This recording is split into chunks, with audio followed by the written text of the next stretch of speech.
তো আজকে আমি বানাবো পাঁচফোড়ন দিয়ে কুমড়োর একটা রেসিপি। তো দেখো ওই জন্য আগেই নিয়ে নিচ্ছি, দেখো কুমড়ো খুব ভালো করে একদম 3-4 বার জল পাল্টে ধুয়ে জল ঝরিয়ে রেখে দিচ্ছি, কুমড়ো আর খানিকটা আলু। আর যেহেতু পাঁচফোড়ন দিয়ে বানাবো তাই পাঁচফোড়ন নিয়ে নিচ্ছি একটা বাটির মধ্যে।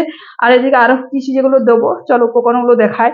এরকম এক বাটি, ছোট্ট বাটির এক বাটি মানে হাফ, ছোট বাটির হাফ বাটি নিচ্ছি ছোলা। তোমরা যদি কেউ বেশি পছন্দ করো ছোলাটা দিতে, ছোলাটা দিলে খুব ভালো লাগে। তো আমি হাফ বাটি নিয়ে নিয়েছি ছোলা। এখানে নিয়েছি স্বাদ মতো হলুদ। এখানে নিয়েছি কস্তুরি মেথি পাতা, একটু এটা ড্রাই রোস্ট করবো। আর এখানে নিয়েছি সাদা জিরে। এখানে নিয়েছি দেখো একটা তেজপাতা ছেড়ে নিয়েছি, দুটো বোটা সমেত শুকনো লঙ্কা নিয়ে নিয়েছি। এখানে ব্যালেন্সের জন্য একটা চিনি নিয়েছি। চিনিটা যদি কেউ না পছন্দ করো স্কিপ করে চলে যেতে পারো। এখানে স্বাদ মতো নুন নিয়ে নিয়েছি। আবার এখানে দেখো একটু সামান্য হিং, আর একটু পাঁচফোড়ন, একটা শুকনো লঙ্কা, আর একটা হাফ তেজপাতা ছেড়ে নিয়েছি। এটা ফোড়নে দেবো। হ্যাঁ, তো চলো আর রান্নাটা করব তোমাদেরকে বলছি সর্ষের তেলে। প্রথমে যেটা করব, চলো এটা প্রথমে ড্রাই রোস্ট করে নেবো। কাস্তুরি মেথি পাতাটা প্রথমে একটু ড্রাই রোস্ট করে নেবো। যখন এই পাতাটা নাড়তে নাড়তে দেখবে একটা খুব সুন্দর একটা মিষ্টি গন্ধ আসবে, তখন জানবে যে পাতাটা হয়ে গেছে।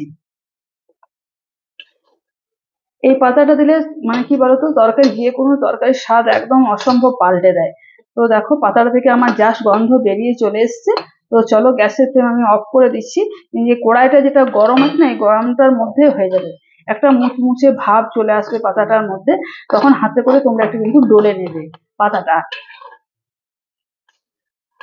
দেখো খুব সুন্দর ভাবে যখনই ভাজবে, যেই কড়াইয়ে দেবে, কড়াইটা যদি খুব গরম থাকে তো একদম লো ফ্লেমে করবে। দেবে এত সুন্দর একটা গন্ধ আসছে না, কি আর বলবো। তো চলো বন্ধুরা, তাহলে পাতাটা আমার হয়ে গেল, পাতাটা চলো তুলে নিই। তো পাতাটা দেখো তুলে নিয়েছি, পাতাটা জাস্ট একদম মুচমুচে হয়ে গেছে। এরকম ভাবে তোমরাও কিন্তু হাতের মধ্যে কিন্তু ডলে নেবে। দেখছো পাতাটা একদম কিন্তু গুঁড়ি হয়ে গেল। এরকম গরম অবস্থায় যেই একটু ঠান্ডা হবে সেরকম পাতাটা এরকম ভাবে একটু ডলে নেবে। আর চলো এবার কড়াইতে দেবো তেজপাতা আর শুকনো লঙ্কাটা আগেই দিয়েছি, কেননা এটা ভাজতে একটু দেরি হয়।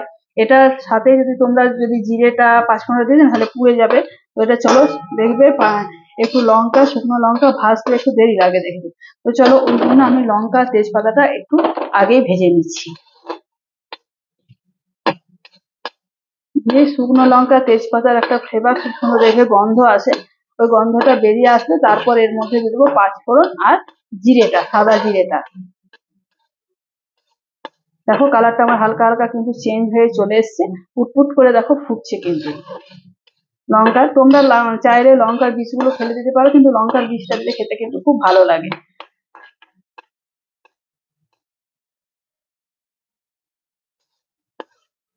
দেখো কালারটা আমার কিন্তু অনেকটা চেঞ্জ হয়ে চলে এসছে।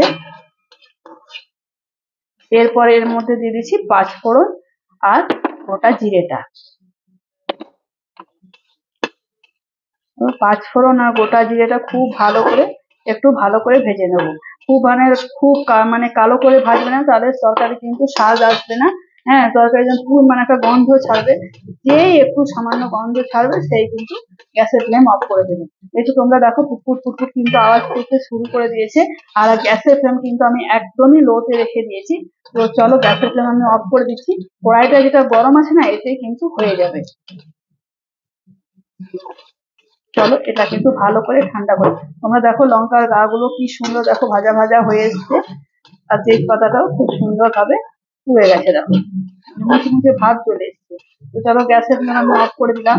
তো চলো এটা কিন্তু ঠান্ডা করে মিক্সারে বেটে নেবো। খুব সুন্দর কিন্তু একটা গন্ধ ছাড়ছে, খুব সুন্দর, খুব দারুণ একটা ফ্লেভার, খুব সুন্দর কিন্তু গন্ধটা ছাড়ছে। তার মানে জানবে যে এটা কিন্তু আমার হয়ে গেছে।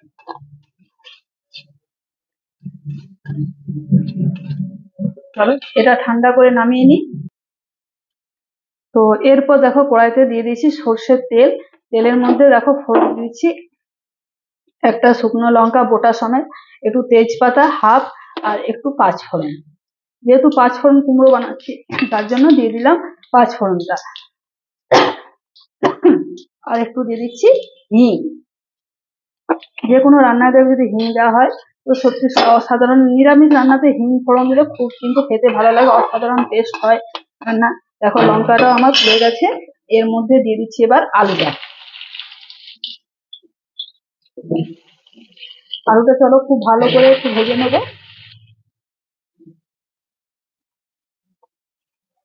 নাড়িয়ে চাড়িয়ে খুব ভালো করে একটু ঢাকা দিয়ে দিয়ে আলুটা ভাজবো।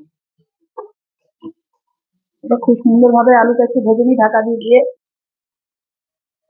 তো ঢাকা দিয়ে দিয়ে দেখো আলুটা খুব ভালো করে ভেজে নিচ্ছি। আলুটা কিন্তু এখনো ভাজা হয়নি, আর একটু এটা আমি ভাজবো খুব ভালো করে।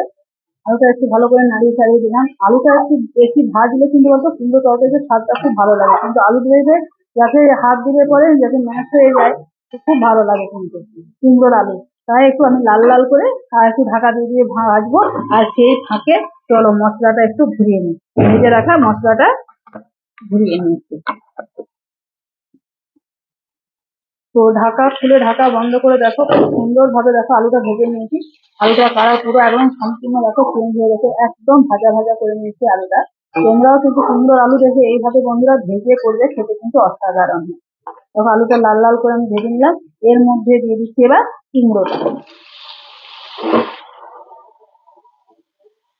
কুমড়োটা দিয়ে খুব ভালো করে একটু ঢাকা দিয়ে দিয়ে ভালো করে নাড়িয়ে চাড়িয়ে নেবো। কুমড়োটা একটু খুব ভালো করে কিন্তু ভাজতে হবে। হ্যাঁ, ঢাকা দিয়ে দিয়ে তোমরা এই পর্যায়ে কিন্তু নুনটা একদমই দেবে না, নুন দিলে জল বেরিয়ে যাবে, কুমড়োটা ঘাটা হয়ে যাবে। আলুর সাথে কুমড়োটা একটু খুব ভালো করে ভেজে নেবে। এদিকে আমার ঢাকা দিয়ে দেখো কুমড়োটা ভাজা হচ্ছে, সেই ফাঁকে মশলাটাও বানিয়ে নিয়েছি। তো এখানে আমি 500 গ্রাম কুমড়ো নিয়েছি। 500 গ্রাম কুমড়ো আর 250 গ্রাম আলুর জন্য আমি এই মশলাটা ব্যবহার করবো। তোমরা কিন্তু পরিমাণ মতো তোমরা নিয়ে নেবে মশলাটা। তো চলো আর একটু ভালো করে নাড়িয়ে ছাড়িয়ে দিই।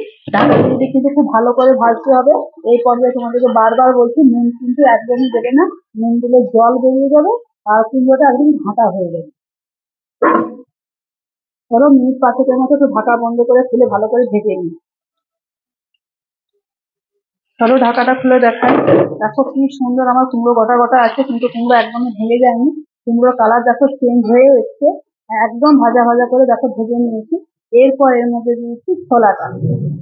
ছোলাটা দিয়ে একটু নাড়াচাড়া করবো, তাহলে ছোলাটা একটু ভালো করে সেদ্ধটাও হয়ে যাবে। আর সাইডে রেখে দিয়েছি একটুখানি গরম জল। যে কোনো রান্নাতে যদি গরম জল দাও সেটা খেতে অসাধারণ হয়। তো দেখো ছোলাটা দিয়ে খুব ভালো করে নাড়িয়ে ছাড়িয়ে আবার একটু ঢাকা দিয়ে দিয়ে ভালো করে কষে নেবো। তারপর এর মধ্যে নুন হলুদটা ব্যবহার করবো। এখানে কিন্তু কোনো রকম কোনো মশলা কিন্তু আমি ব্যবহার করিনি। এই জিরের গুঁড়ো, ধনের গুঁড়ো, লঙ্কার গুঁড়ো কোনো কিছুই করিনি। তোমরা চাইলে, যেহেতু আমি এখানে আমার পরিবারে একটু ঝালটা কম খাওয়া হয়, তো তার জন্য দেখো শুকনো লঙ্কা ফোড়নে দিয়েছি আর দুটো শুকনো লঙ্কা এখানে বেটে দিয়েছি। তোমরা চাইলে কাঁচা লঙ্কাটাও দিতে পারো। তো আমি এখানে কাঁচা লঙ্কা আমার এখানে দেওয়া হয়নি, মিস করে গেছি। তো 4টে কাঁচা লঙ্কা এর মধ্যে আমি দেবো, যাতে গন্ধটা খুব ভালো আসবে। তো চলো ভালো করে একটু নাড়াচাড়া করে ভালো করে ভেজে নিই। তো খুব ভালো করে দেখো ঢাকা দিয়ে কষে নিয়েছি। খুব ভালো করে নাড়িয়ে চাড়িয়ে কষে নিলাম। এরপর এর মধ্যে দিয়ে দিচ্ছি স্বাদ মতো নুন। নুনটা অবশ্যই তোমরা চেক করে নেবে। আর একটুখানি দিয়ে দিলাম হলুদের গুঁড়ো। চলো নুন হলুদটা দিয়ে আবার একটু ঢাকা দিয়ে দেবো আর একটু ভালো করে নাড়িয়ে চাড়িয়ে কষে নেবো। যে কোনো রান্না যদি একটু ভালো করে নুন দিয়ে নাড়াচাড়া করে কষে নাও না, তো সত্যি অসাধারণ কিন্তু খেতে হয়। তো চলো এরপর আরেকটু ঢাকা দিয়ে নাড়িয়ে চাড়িয়ে কষে নিচ্ছি। না, এর ফাঁকে আর কি বলতো, তোমাদেরকে মিস করে গেলাম। এর ফাঁকে একটুখানি দিচ্ছি এই ভাজা, সবটা কিন্তু দেবো না, একটুখানি এখন দিচ্ছি। একটুখানি দিয়ে দিলাম এই দেখো, আর বাকিটা রাখলাম পরে দেবো। তো চলো মশলাটা দিয়ে একটু ভালো করে নাড়িয়ে ছাড়িয়ে নেবো। এই মশলাটা যখন পড়ে যাবে সবজিটার মধ্যে, তখন কিন্তু দারুণ একটা গন্ধ ছাড়বে। এই যে গোটা ঘর কিন্তু মম গন্ধ ছাড়বে। অবশ্যই বন্ধুরা তোমরা কিন্তু বারবার বলছি একবার বানিয়ে কিন্তু খেতেই পারো। আমার মতো করে একবার বানিয়ে খাবার অনুরোধ রইলো। তো চলো ঢাকা দিয়ে দিই, আর সাইডে তো গরম জল বসানোই আছে, তোমাদেরকে দেখালাম। আর একটু ঢাকা দিয়ে দিয়ে ভালো করে কষে নিই। তো ঢাকা দিয়ে দিয়ে দেখো খুব সুন্দর ভাবে কষে নিয়েছি, আর কালারটা কি সুন্দর দেখো চলে এসছে। তো চলো এরপর এর মধ্যে দিয়ে দেবো গরম জল। গ্যাসের ফ্লেম আমি অফ করে দিচ্ছি। চলো গরম জলটা দিয়ে দিই। তোমরা কিন্তু বারবার হচ্ছে অবশ্যই তোমরা কিন্তু গরম জল ব্যবহার করবে।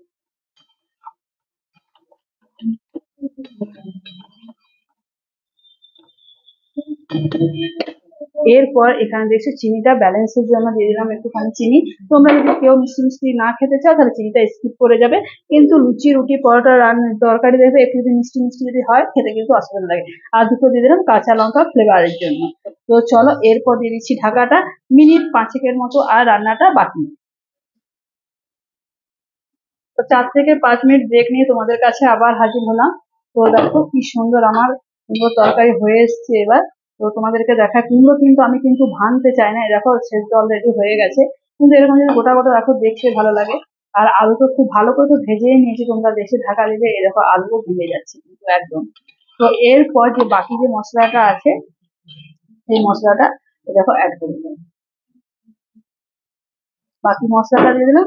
আর যে কস্তুরি মেথি পাতাটা হাতে করে একটু ডলে নিয়েছি, সেই পাতাটা দিয়ে দিলাম। দেখো এটা দিয়ে আরো আরো 2 মিনিটের মতো একটু ঢাকা দিয়ে ভালো করে ফুটিয়ে নেবো, তাহলে আমার রেডি হয়ে গেল পাঁচফোড়ন কুমড়ো। তো চলো 2 মিনিট পর আবার হাজির আসছি তোমাদের সাথে।